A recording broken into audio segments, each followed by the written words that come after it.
Are any of these statements true? You're not happy with your life. Things aren't going your way. People don't trust you. There might be a simple explanation.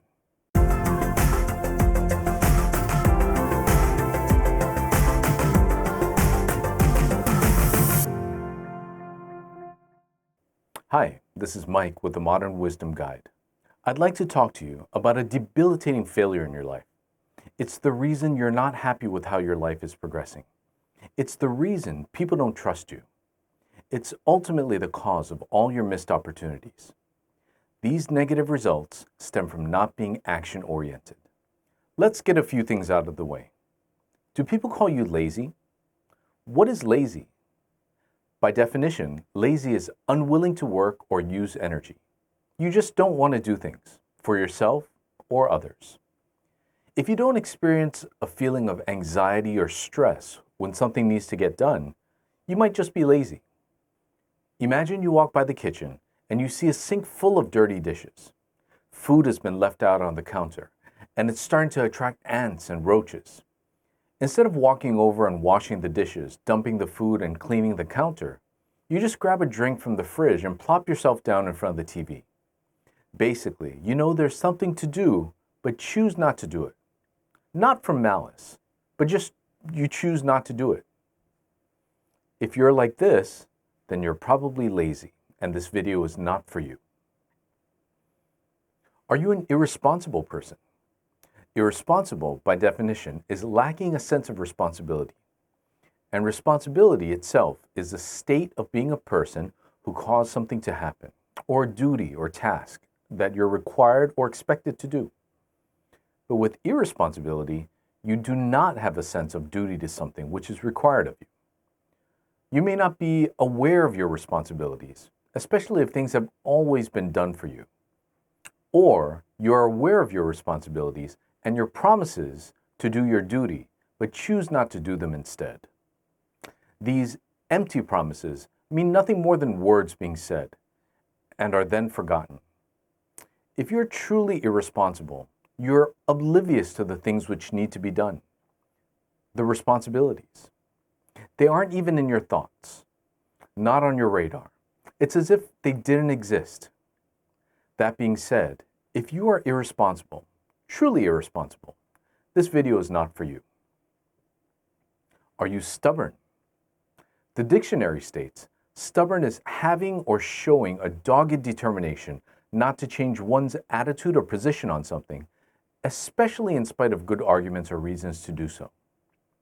You don't do something or even take action to prevent the successful completion of that responsibility because you don't believe it, even after it's been proven to be right or true. You might even have malice or vindictiveness behind this detrimental decision. You might be adversarial to others and utilize a key position you control or block progress of others in spite of your own well-being. This basically means you don't give a crap what's expected of you, and you don't care what happens to you or others. Basically, maintaining your stance is more important than the good of everyone. Let's go back to that dirty dishes example. Someone in your family left those dirty dishes in the sink. You make a decision to teach this person a lesson at the cost of the health and hygiene of your family and cleanliness of your home. If this is you, and you consistently make these kinds of decisions, and they are acceptable in your life, then you're probably stubborn, and this video is not for you. For people who are truly lazy, irresponsible, or stubborn, action is not important, not even recognized, or something to wield as a weapon. These people usually behave in this manner because their environments and support systems enable these unproductive and basically detrimental behaviors. For these individuals, good for you. If you're living a productive and sustainable life while not being responsible to take action for yourself or others, God and the universe has blessed you, and the knowledge and introspection we'll offer in this video probably won't help you. But if you're conscious of missed opportunities in your life, if you're aware of difficulties, in particular your inability to take action, then this video might be for you. Let's talk about being action-oriented. Action is the fundamental building block of success. In all, Probably the biggest reason you're not achieving the results you're seeking in your life is because you're not action oriented. Something needs to be done, and you just don't do it. In order to correct this, you need to identify the causes of this behavior. You've got to pay attention to the indicators. A seemingly harmless but debilitating indicator is believing you're lucky or having a lucky mindset. Actually believing you're lucky, in other words, having a lucky mindset, is operating with an oversimplified focus that luck is the most important factor when any sort of success happens. You acknowledge that other factors are involved to a certain degree, but the emphasis, the primary reason that success occurs is luck. Some individuals actively believe they're lucky. You can find these people pulling the handles of slot machines in Vegas.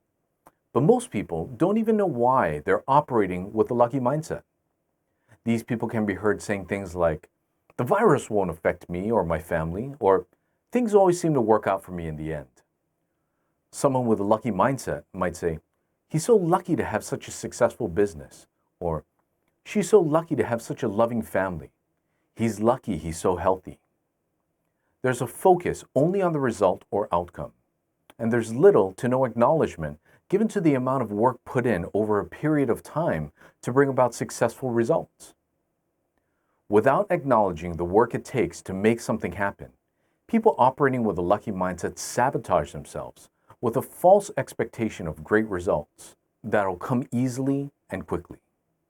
When you're operating with a lucky mindset, you do the bare minimum amount of work you think it takes to accomplish something. Sometimes no work at all, believing that praying will make things happen. There's also an underlying belief that every single step will proceed with a flawless execution the very first time without the need for any practice or preparation. If you're operating with a lucky mindset, you have an idea for something important and become fixated on the dream of a perfect outcome. It could be a business opportunity that could make a lot of money. It could be a weight loss plan that promises amazing transformation. You become entrenched in a daydream about how successful your endeavor will be. But the steps to get there and, of course, the actions it actually takes to achieve this never happen. A trademark of having a lucky mindset is being so convicted in the impact of positive thinking that simply thinking positively and believing that you're lucky is enough to bring about great results. You sit there with no physical action and have a firm conviction that positive thinking and belief in your luck will perfectly accomplish the countless steps it takes to achieve a successful result.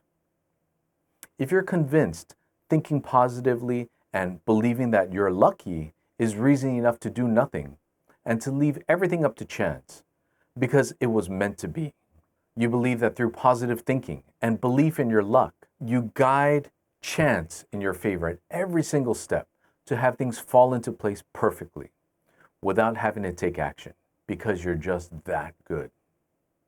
The odds of continuous perfect outcomes at every step with perfect timing are virtually impossible. No one is that lucky. Unfortunately, individuals with lucky mindsets don't understand that success is the result of both luck and, more importantly, consistent hard work.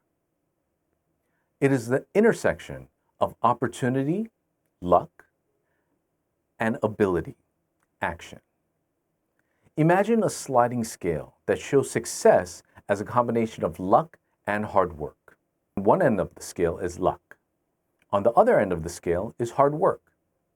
People who operate on a lucky mindset will sit more towards the side of the scale where more luck and less hard work is the cause of success. More realistically, successful people will sit farther towards the scale where success is more from hard work than luck. The main distinction between consistent hard work and luck is that the choice and ability to work hard is within your control, while luck is completely out of your control. Through your actions, you act upon the world and environment. Having a purely lucky mindset is about giving up your ability to influence the world with the belief that your desired result will magically happen. There may come a time when someone with a lucky mindset takes action in some way that gives them a positive step forward towards their goal. If they can do this enough times and make the connection that taking action brings desirable results, the conditioned stimulus of taking action combined with the conditioned response of desired outcomes will wean those people off the lucky mindset. Eventually, they'll see that they generate their own luck in the form of opportunities that arise from taking action. Fear of failure. If there's a great result you want in your life, and you successfully understand and get past operating solely with a lucky mindset, the next limiting indicator you're not taking action is being consumed by a fear of failure. This fear of failure prevents you from taking action because you think what you do will fail and you'll be labeled as a failure. Like a lucky mindset, as well as all of the indicators in this video, the irony in being consumed by a fear of failure is that you fail by default because no action is ever done on your part to influence success. An example would be a runner who is so scared that he'll lose the race, he doesn't even cross the starting line and therefore loses by default. Failure is inevitable. It's a fundamental building block of learning. Failure is when the universe holds us accountable for our actions, inactions, and inabilities, and reminds us that what caused a particular failure is what not to do in the future. Failure is an integral part of every process. The bigger the goal or achievement, the bigger the failures you'll experience along the way. If you have a fear of failure, somewhere along the line, you were probably made to feel embarrassed, shamed, guilty, or belittled for not meeting an expectation. This probably happened very early on in your life. At this impressionable young age, a negative association with failure formed powerfully and quickly without someone there to provide a positive context for why some event had an undesirable result. As such, this created an aversion to take action on issues which makes you accountable for negative results. Unfortunately, this aversion also keeps you from taking action on issues which could generate great success and reward. The richest and most fulfilling experiences in your life are full of failures and setbacks along the way. Instead of having a fear of failure, give yourself grace and let failure become your teacher. Get up and try again. Your future self will thank you for learning from your failures and being smarter and stronger and more successful for doing so. Procrastination. If you've made it this far and you finally get over having a fear of failure, you've started taking action and moving forward. The next indicator I'd like you to be aware of is procrastination. Procrastination is waiting until the last minute to take action, which leads to failure. Instead of front-loading tasks and taking care of everything as soon as you become responsible for them, or well before the tasks are due, someone who procrastinates will backload their task, addressing these tasks without a responsible grasp of the time or effort it will require to complete properly. Not only do they address responsibilities at the last minute, they also unrealistically expect an acceptable result if completed. You leave for work at 7:59 with full knowledge work begins at 8, having an unrealistic expectation of the time it will take you to get there and your ability to address any reasonable problems along the way which might delay your progress. This is also known as setting yourself up for failure. Procrastination transforms a desire to do well and good intention into a frantic and stressful attempt to save yourself from failure. Instead of allocating a reasonable amount of time to the pursuit of excellence and success, procrastinators are scavenging time from other obligations and compromising excellence for survival. The lesson here is speed is the enemy of accuracy. Or in other words, if you're trying to get something done in a fast and hasty manner, you'll be sacrificing accuracy as a result. Procrastination is a behavior that starts off with you saying to yourself, maybe if I wait long enough, I won't have to do this. Or if I wait long enough, maybe someone else will do this for me. It's a passive attempt to avoid responsibility. Some people do this because it makes them feel in control, making others wait for them. Some are just going through psychotic states, playing video games before school, and some just have an ignorant overestimation of their own ability to get things done. Procrastination will always set you up for failure. Procrastination puts a strain on relationships. Responsibilities are compromised. Trust is broken. Respect is lost, and animosity follows. Simply put, people can't count on procrastinators. It leads to a lack of trust because people will start seeing that they can't depend on you to perform good work. Procrastinators often fall into a spiral of self-deprecation, often losing sight of higher achievement. Any way you look at it, procrastination will always lead to failure. Waiting until the last minute to do things doesn't make obligations go away or make them less important. It makes important future obligations the failures of your past, creating a habit and a running track record of failure. The remedy to procrastination is to set task-oriented deadlines for yourself and respect those deadlines. You'll find that respect for yourself grows as your respect for completing tasks grows. Analysis paralysis. After overcoming a lucky mindset, fear of failure, and procrastination, the last indicator we'll be addressing that can lead to inaction is analysis paralysis.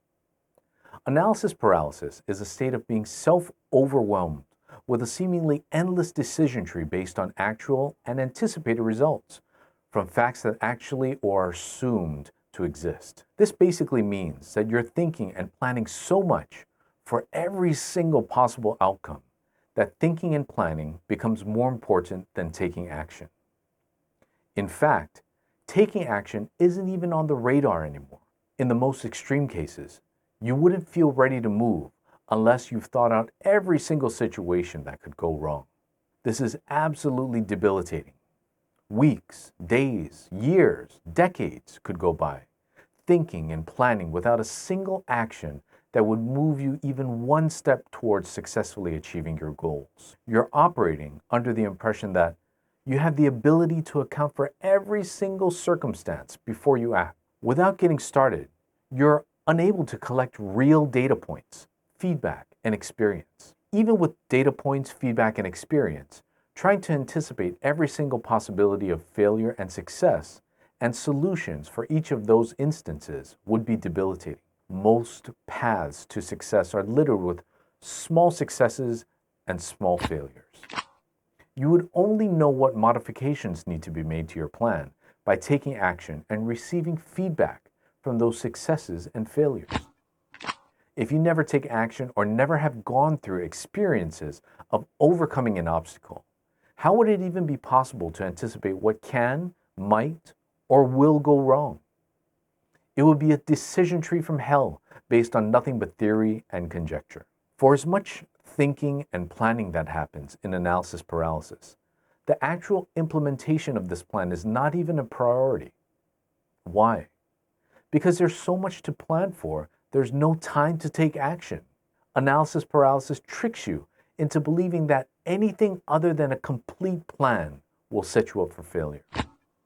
You spend precious time, energy, and resources planning for something that you forget needs to be implemented. The action of taking action becomes more and more distant in your mind's eye. What happens over time? Analysis paralysis leads to an inertia of non-action that becomes exponentially more difficult to reverse the longer this behavior continues. The best remedy for analysis paralysis is to take action. It brings your awareness to the present moment and keeps you engaged on what is working for you and what needs to get revised and improved. Planning should never be more important than taking action. So start taking action and learn from the mistakes and failures that will eventually come up. Learning a new skill, electric guitar. Let's say you want to learn to play electric guitar. The first thing you'll need is an electric guitar and an amplifier. Then you'll need to learn the basics of guitar. So you go onto YouTube and see that there's a virtually endless selection of videos teaching the basics of guitar. After a barely half-assed attempt to learn, you decide that it would probably be better to get lessons. But then you keep putting it off because you don't know what to look for in a good instructor. This is an example of analysis paralysis. As you go along, dabbling, dragging your feet on putting off good honest practice, you learn that there's so much equipment available out there. Tuners to be able to tune your guitar, locking tuners for your strings, music stands, looper cables, and more powerful amps with more features. And the list goes on. You become overwhelmed and put things aside for a while.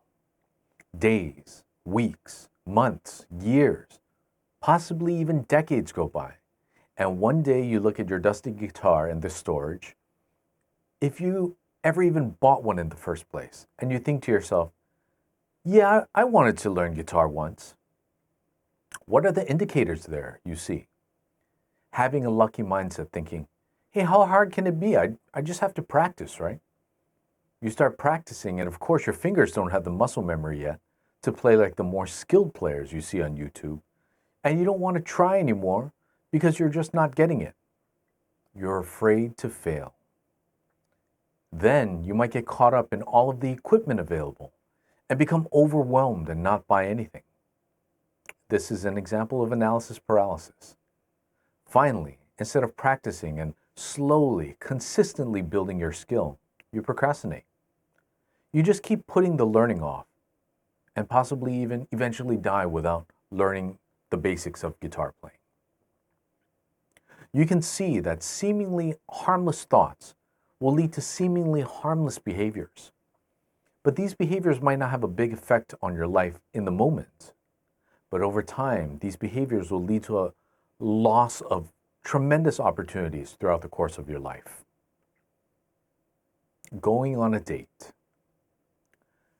Going on a date is another example. Let's say you're sitting at a coffee shop and you see someone that looks like the love interest of your dreams. She's sitting there doing some work on a computer, and you make some observations. She's using a Mac. You see that she's drinking tea and not coffee. She's been texting with someone over the last few minutes and laughing as she messages. You think to yourself that you're going to approach her and talk about how you recently read about how the Japanese tea ceremony tradition started. Or you could talk about the newest MacBook Pro and the capabilities of the new chip and impress her this way. She'll be so impressed, you think to yourself, with your technical knowledge and how cultured you are that she won't be able to resist giving you her number. Stop. You're experiencing analysis paralysis, trying to figure out the best approach, and you get so caught up in your head about how different scenarios will play out that you don't even approach her in the first place. Instead of being in your head, come up with a very simple one-step plan to approach her and start up a conversation. Simply walk up and say hello and carry the conversation from there. Perhaps you did get her contact information and the conversation goes surprisingly well after you made a decision to say hi and be friendly and engaging. She agrees to go out to dinner with you the next week. All week you think about the best restaurant to go to. You're so excited to go out on a date with her. You're so excited about the dinner date that you keep putting off making a reservation at your favorite sushi restaurant. On the 6th day, you call and see if there are reservations. But because you waited until the last minute, there are no reservations left. You procrastinate, thinking that you are going to be lucky, since the hostess at the restaurant knows you and would be able to work her magic and get you a table. It turns out that the restaurant is just too crowded and there's nothing the hostess can do. After not getting your first choice restaurant, you pick a time at a different sushi restaurant that comes in a close second. On the night of the date, your mind is already planning out how the conversation will go. You want this dinner to go so well and you want to win her over so badly that you're again trying to plan out all the ways that your date will love you. What should I tell her about myself? Should I try to impress her with the school I went to? Should I tell her about all the people I know? Shall I tell her about all the different places in the world I visited? Stop. Again, you're experiencing analysis paralysis or fear of failure, that they might not like you if they knew the person who you really are. Instead of being focused on what ifs, start being present.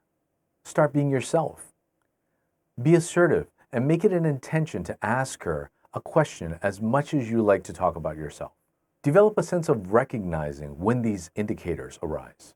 Catch yourself. It's rare that you'll have the companion of your dreams just walk into your life out of nowhere. Plan to take action at every opportunity. This is why you want to be proactive. The worst that someone can say is no. Know what you're looking for and know what you want. If you want to be treated well, don't stand for anything less than what you deserve. Have a plan on where you'd like to go, what you'd like to do on your date. Not only is it attractive to have a plan and lead, it also conveys confidence and the ability to accomplish things. Finally, it's foolish to expect perfection for anything the first few, or realistically, the first few dozen times you do something. The main thing is knowing that failures will always be a part of getting good at something. So take lessons from your failures and keep trying. Getting a job. Getting a job is one of the most important tasks that you'll have in your life, as this is what allows you to support yourself and, if you want, your family. This can be a very smooth or excruciating process, depending on your attitude and approach. You may start off by searching or bookmarking available positions you see on a job posting site. After a while, you take your time and some of those jobs may still be there, but many won't be. You only go through the first page of job postings and you think that's all the research you need. Although there are hundreds of jobs, you don't feel the need to search further because you believe you'll land a good job. Having a lucky mindset, you operate with the least amount of work and expect tremendous results. As you're working on your resume, you get so caught up in getting the perfect formatting, you almost forget that your goal is to find a job. Doubt creeps in because your GPA wasn't very impressive and you think that any employer who sees your GPA will refuse to give you a call back. This is an example of fear of failure. You didn't even want to try for a dream job with great benefits, great work hours, and great pay because you have an unreasonable fear that your GPA has relegated you to jobs that no one else wants. Be assertive with your goals. If your goal is to get a job you want, quench inaction from fear of failure by knowing what skills you bring to the table, according to the needs of the job. When you get called in for an interview, you do your research about the company 5 minutes before the actual interview, and then walk in trying to keep it all together and hope that the interviewer doesn't realize that you were so last minute in what you needed to do. Instead of procrastinating, create a plan to narrow down 5 to 10 of your most desired jobs. Have a clear picture of what your skill set is and make sure that they match the required qualifications. For each company, know their competitors and do your research prior to the interview to know their competitors, to know what the company does, and have some idea of the history of the company you're interviewing at. Being proactive and taking the time to prepare can give you such a big advantage when looking for and going through the action steps of finding a job. Not only will you be more confident because you know what you have to offer, but you're also aware that you're interviewing the company just as much or even more than the company is interviewing you. When you take the right and consistent action to grow your skill set over time, you build more and more leverage for yourself to create the best outcome. We talked about why being action-oriented is a cornerstone of your success and how taking action allows you to be the initiating source for creating the results you want. We also discussed how not being action-oriented is causing you to fail and not experience the results that you're hoping for in your life. In addition, we talked about how being aware of specific indicators, a lucky mindset, fear of failure, procrastination, and analysis paralysis are the underlying causes of not taking action. Finally, we went through a few examples of how not being action-oriented sets you up to fail. By taking action, you take back influence in your life. The more action you take, the more you begin to act on the world instead of having the world act on you. It allows you to engage and collaborate in the world instead of always being at the effect of it. When you're able to foster this influence through your actions, you'll see that failure is just as much a choice as success is. Now, you can choose and begin to create the results that you want in your life. Thanks so much for joining us, and we'll see you next time on the Modern Wisdom Guide. If you're enjoying this content, please subscribe and be sure to click the bell if you want to be updated every time we upload new content.